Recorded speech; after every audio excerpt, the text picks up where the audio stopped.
Results of the animal census published. A proper arrangement for brown sugar.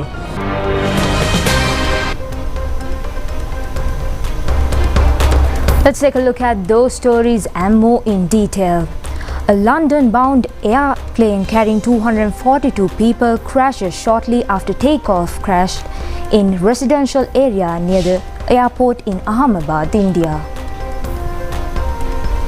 The local police chief tells that 204 bodies have been recovered. Air India says that the plane crashed into accommodation used by doctors. It is reported by Indian media that one passenger has survived. Indian police stated that he is British. There were 169 Indian nationals, 53 Britons, 7 Portuguese nationals and 1 Canadian on the flight. What's your biggest takeaway, Jamie? We've done this already. On a different thing? Oh, right. What's my biggest takeaway? I don't know. Yeah, fascinating. Great. Thanks for your contribution. Okay. Yeah, my biggest takeaway is don't lose your patience with your partner. Yeah. You're already starting to. You already snapped at me while we're having chai at the airport. You see, you've learnt nothing. Going back happily. Ahmedabad Police Commissioner G.S. Malik told media that the survivors was in seat 11A on board the Boeing 787-8 Dreamliner flight. Ahmedabad Police Commissioner further said that the survivor has been in the hospital and is under treatment. UK officials are being deployed to India to support the investigation into the Ahmedabad plane crash.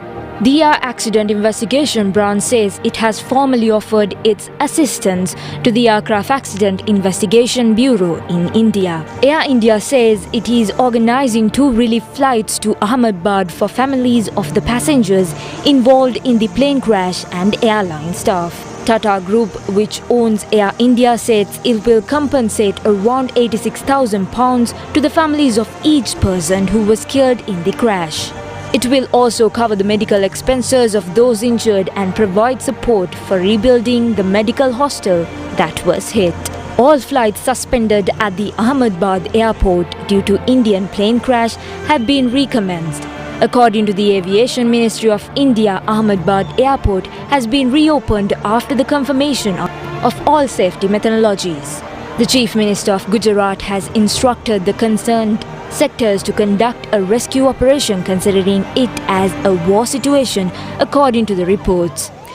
Meanwhile, Indian Prime Minister Narendra Modi in his X message expressed shocked and profound grief on this tragedy, which cannot be described by words. He further mentioned in his X message that the government will dedicatedly take actions to provide relief to all the victims. President Anurukumara Dissanayake has also mentioned his profound grief in his X message. He says that heartfelt condolences are with those passengers aboard the plane and victims on the ground. Minister of Foreign Affairs Vijay Herath has also issued an X message regarding the tragic airplane crash in India. In the meantime, a student has succumbed to his injuries by a fallen branches of a boat tree while in school building in Balangod area. Another 16 students were injured and admitted to Balangod Base Hospital. A part of the boat tree fell onto a building of a Rajavaka Mahavidyalaya, Balangod at noon. GCE O-level and A-level classes are being conducted in this building and 17 students were injured in the incident. The victim has been identified as Kavira Hiruja of grade 13. Another seriously injured student was transferred to Ratnapura General Hospital for further treatment. Balangod Police conducts investigations on this incident.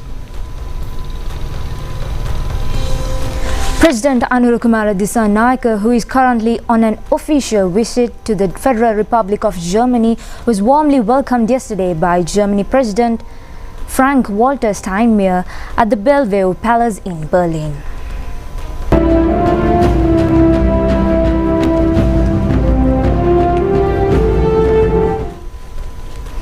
Upon his arrival at Bellevue Palace in Berlin, President Dissanayake was welcomed with full state honours, including a ceremonial guard of honour accorded by the German armed forces.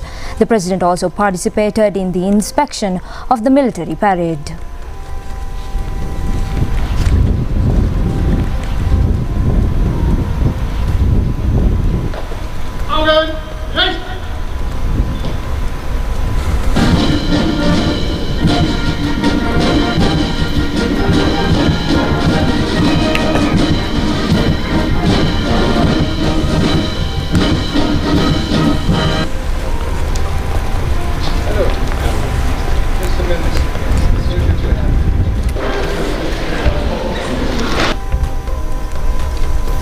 Following the official welcome ceremony, President Dissanayake and President Steinmeier held bilateral discussions. The bilateral discussions focused on further strengthening economic and international relations between the two nations, with special attention given to enhancing cooperation in vocational training and the tourism industry.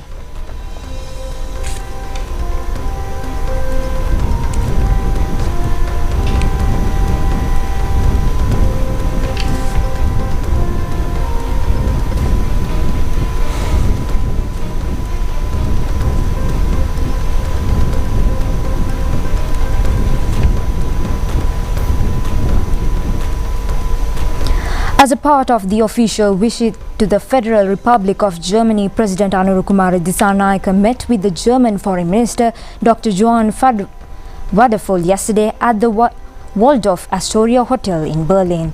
The discussion focused on identifying the new avenues of expanding bilateral cooperation, particularly in areas of trade, the digital economy, investment and vocational training, in line with the priorities of the Sri Lankan government. The meeting was also attended by the Minister of Foreign Affairs, Foreign Employment and Tourism, Vijitha Herath. Two teams of officials from Police Crimes Division have been directed to conduct an internal investigation regarding the incident at the Anuradhapura prison. This problem surfaced recently regarding the freeing of prisoners whose names were not included in a list of names granted pardon by the President. These two special teams of officials have been directed based on the court hearings and being conducted now.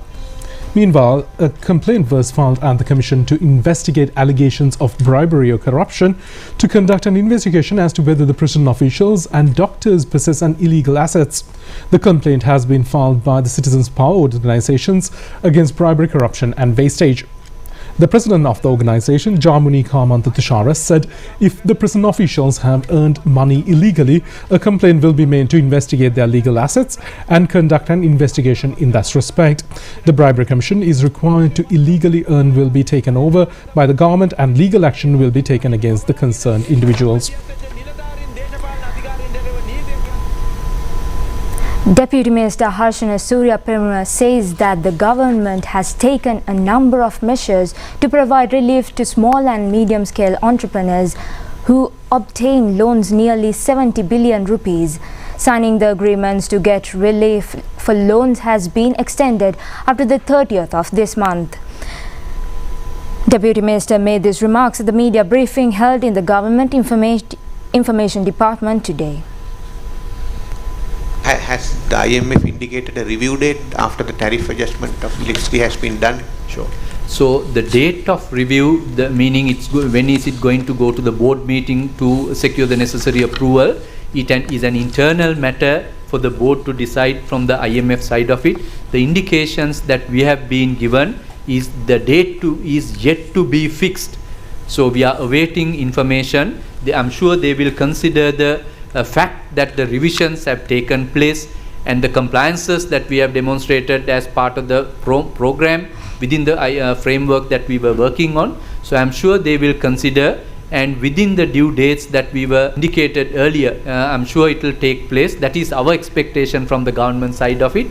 At this stage, there is no indication to see that any deviation is there. There was a delegation from the Sri Lankan government that went to Washington for discussions on the US tariffs. Can you please update us on progress and what the next steps may be? I would prefer we contain the discussion to the topic at hand, but being someone who took part in the discussion, I myself, I'll give a brief response to that one. Our expectation is very clearly to retain the competitive advantage we had as a nation prior to the tariff situation arose.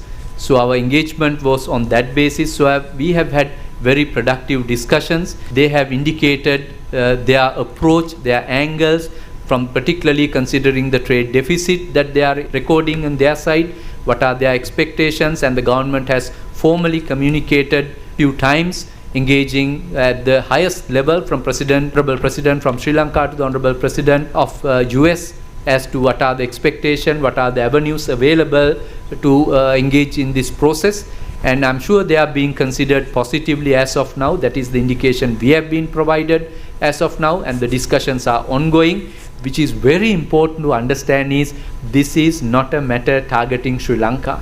It's a much larger global situation, and we are also caught up in the same situation. So we believe, based on the outcome on that large global picture, our outcome relating to Sri Lanka also will be decided, but we are expecting a positive response soon because we are reaching the 90-day expiry date soon. So we are expecting a response, and we are expecting a positive outcome as well. The Colombo Magistrate Court ordered the Intelligence Division of the Central Bank to appear before the court on the 11th of December. This is regarding not presenting accounting records ordered to be presented by the court so far in connection with the Central Bank bond scam. Colombo Chief Magistrate Tanuja Lakmali issued the order when a complaint was taken up for hearing filed by the Colombo Criminal Investigation Division. The director of Perpetual Treasuries Company, Arjun Aloysius, who has been freed on bail regarding this incident, appeared before the court along with other suspects. He told the court that the last hearing of the case was called on November last year, although the court issued an order for the Intelligence Division of the Central Bank to present the concerned accounts reports of the companies of these suspects. The President's Counsel pointed out that those reports have not been presented to the court so far. The CID officials also informed the court that despite the court order to present the concerned reports, the Intelligence Division of the Central Bank has not responded so far.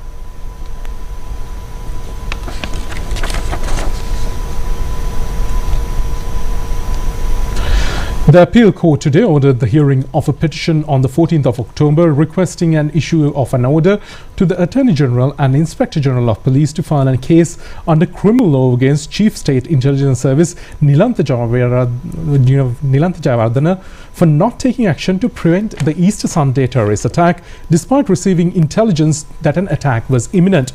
The petition has been filed by the Reverend Father Rohan Silva and Suraj Nilanga, the victim of an Easter Sunday terrorist attack.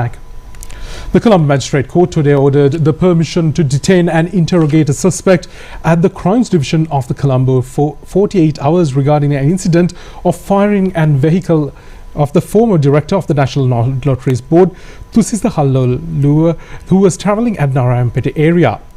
The Colombo Additional Magistrate Pasana Marasena orders the further remand until the 19th of this month. The remaining 6 suspects were taken into custody in the The Supreme Court, which completed a hearing petition filed by the proposed Power Amendment Draft Bill today, announced it will be forwarded the confidential ruling of the Speaker of the Parliament in the near future.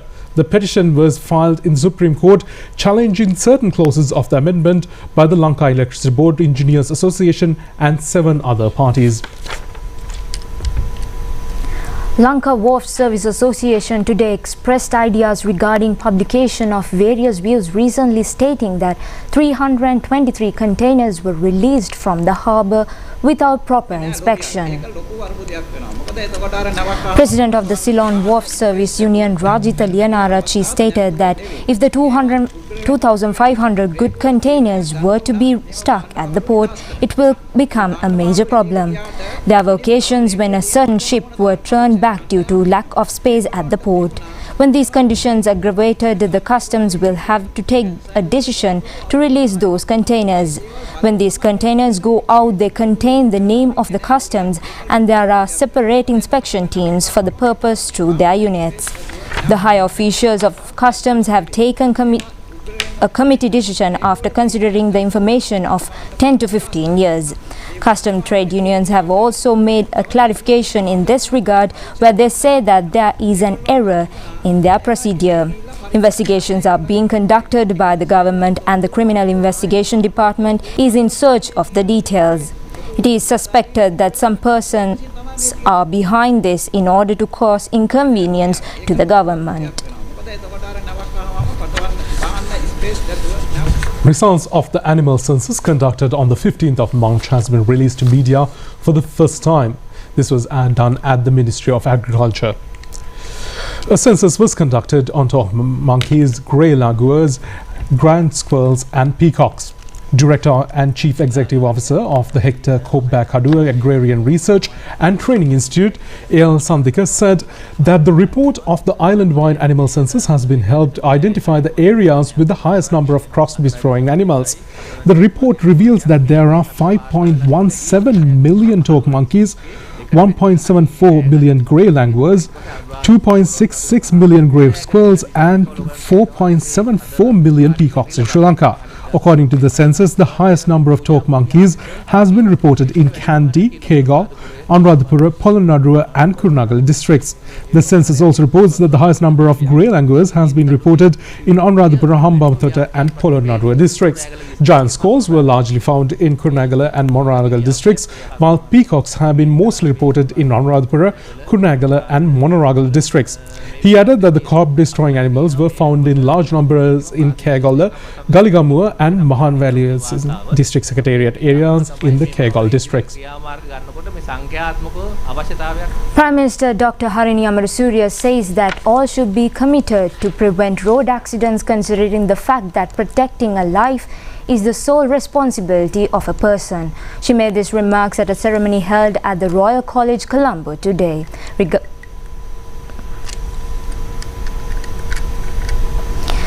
This has been named as Take Care Rakimu Magatota, that has been organized under the Clean Sri Lanka program. This has been jointly organized by the Minister of Education, Higher Education and Vocational Education Ministry and Sri Lanka Police.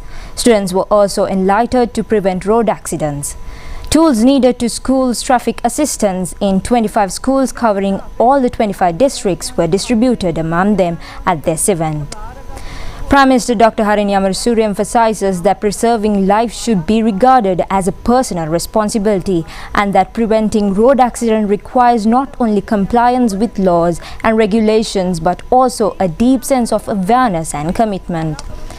Addressing the inaugural session, Dr. Amarasuriya remarked that this initiative could be identified as another significant effort under the Clean Sri Lanka project. She noted that road accidents have become a major national concern in the country. What was most tragic, she observed, was the fact that many of these accidents could be prevented if individuals possess the necessary awareness and dedication. She pointed out that approximately 7 people die each day due to road accidents and stressed that this crisis must be brought to an end. She reminded the audience that those who die, become disabled or suffer injuries from road accidents are all citizens of this country, someone's mother, father, brother, sister or child. She further noted that preventing road accidents does not solely mean obeying the law. The government's aim, she said, was to build such compassionate and conscious nation. The Batticaloa District Development Progress Review meeting was held under the patronage of the new chairman of the District Development Committee, Minister Sunil Handurnethi. This meeting was held yesterday at the old District Secretariat premises, Batticaloa, under the organisation of the District Secretary J.J. Mularidharan. They discussed many matters including education, health, agriculture, fisheries, house and transport sectors. They also focused attention on illegal sand mining, the threat of wild elephants, spread of dengue and the government nutritional program. Minister Sunil Handurnethi has been appointed as the new chairman of the committee since the former chairman Arun Hemachandra is busy with many other duties.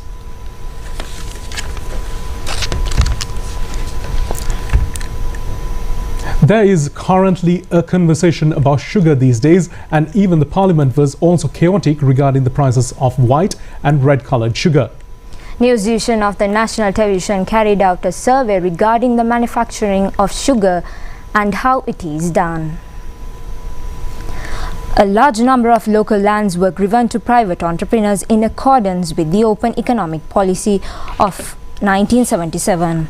They are huge entrepreneurs, both local and foreign. Palwata and Savanagala sugar companies were started in 1987 accordingly. The main responsibility of this mega project offered to an entrepreneur from England was to produce the brown color sugar requirement of the country locally. Around 10,000 hectares of land has been allocated for sugarcane cultivation by now. The protest carried out by local farmers for Vellasa Hela Urumaya those days for this project created a new lyrical literature. Later on, the Palwata and Savanagala factories became the heartbeat of people of Uva Vellasa. 10,000 families make a living from this project. By now, in the Palwata sugar factory alone, there are more than 35,000 employees. The responsibility of these factories is to provide national sugar requirement. Palwata and Savanagala sugar factories function with the harvest procured from farmers of sugarcane plantation belonging to the sugar plantations of the sugar company and private sugarcane plantations.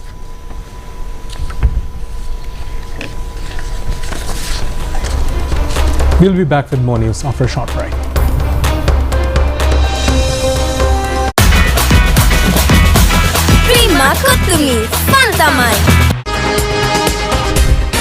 Live from the National News Studio, Sri Lanka.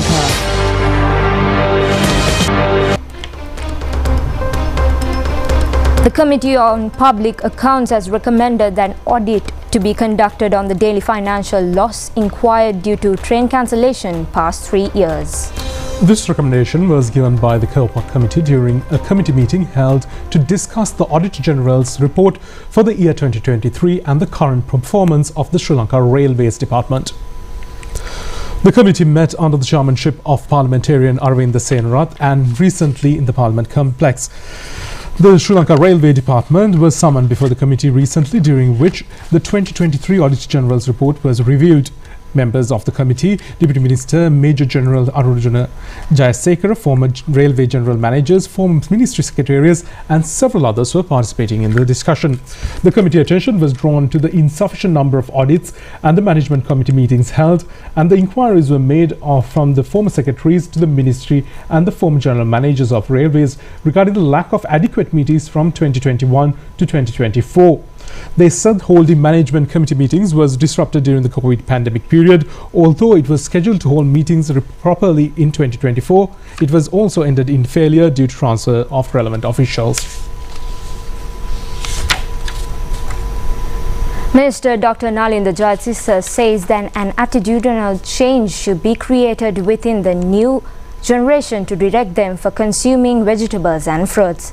The minister pointed out that the subject of nutrition should be merged with the media, and parents and the people should also focus attention into this matter.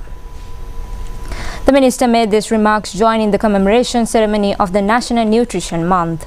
This event was held at Watersedge under the title of Fruits and Vegetables Provide Continuous Healing. Month of June each year has been named as the National Nutrition Month. Nutrition is recommended to use minimum a variety of green leaves and 2 kinds of fruits a day. Vegetables and fruits should be prepared for consuming so far to save the nutritional quality of them. Vegetables and fruits should be used as short eats as much as possible.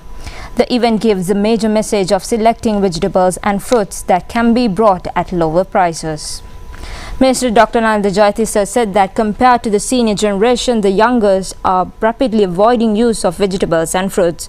Although children are educated on the benefits of using vegetables and fruits since from the preschool, they have not used to consume them properly.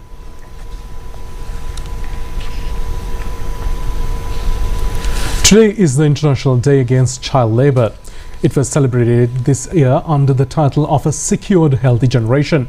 Many programs were organized island-wide to mark the day. It is commemorated on the 12th of June each year. About 160 million children from the entire children community are working as child laborers so far. The maximum number is reported from African region.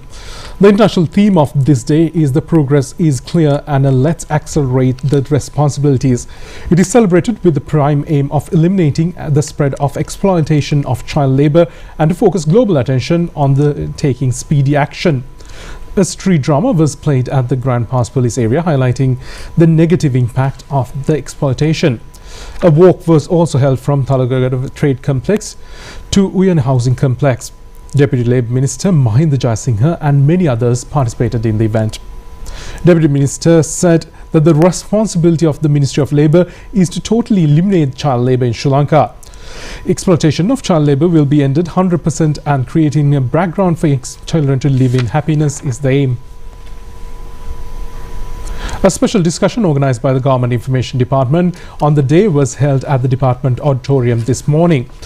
Addressing the gathering, Minister of Women and Children Affairs, Saroja Savitri, said that the joint mechanism should be collectively prepared to prevent all sorts of violence against children.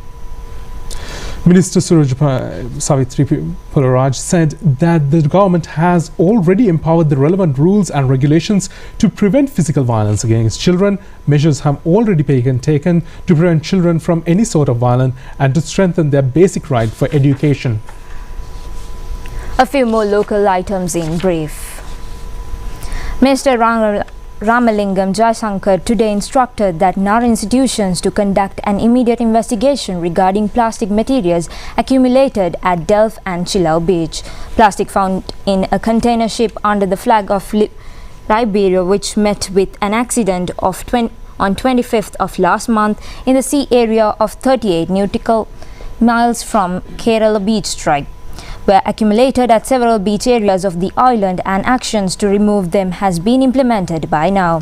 The Marine Environment Protection Authority requests the public to inform the operation. The ward complex constructed with modern facilities at Kathragama Regional Hospital was ceremonially opened today under the leadership of Minister Dr. Nalinda Jayatissa. The income received from the till collection by devotees at Kathragama. The indoor stadium, 400 meters track and the swimming pool constructed at a cost of 400 million rupees at Omantha in Vaunia were opened today under the leadership of Deputy Minister Sugat Tilakaratna. Prima Kottumi.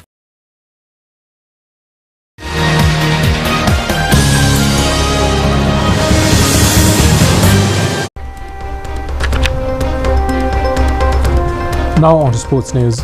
The first match for Sri Lanka in the Asian Cup Championship first category rugby tournament will be held tomorrow against South Korea at the racecourse grounds in Colombo. 4 super teams play for this Asian selection matches prior to the World Cup Rugby Tournament to be held in 2027. Accordingly, Sri Lanka, South Korea, United Arab Emirates and Hong Kong teams will compete in the tournament. Sri Lanka will meet South Korea for its first match tomorrow. Tharindra Ratwatte will lead the Sri Lankan team since the former captain Nigel Ratwatte is not participating in the match due to an illness. 23 players are included in the Sri Lankan team and they conducted a training today at the racecourse grounds. Sports Minister Sunil Kumar Gamage also joined the team event.